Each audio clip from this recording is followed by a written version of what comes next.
I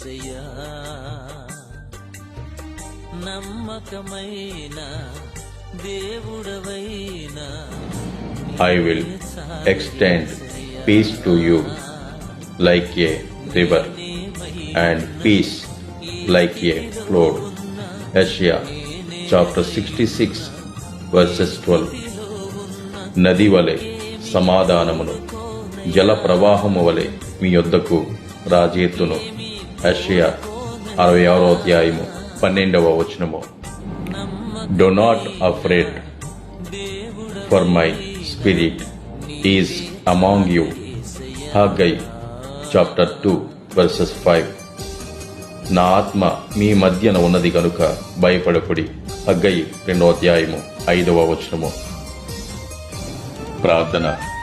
భూమిని ఆకాశమును సృజించిన సర్వశక్తి గల తండ్రి అయిన దేవాతి దేవ, మీకే వందనములు, స్తుతులు, స్తోత్రములు తండ్రి. ఎంతమంది అయితే ఈ వాక్యాన్ని చూస్తున్నారో, వింటున్నారో వారికి, వారి కుటుంబాలకు ఆశీర్వాదమునివ్వండి.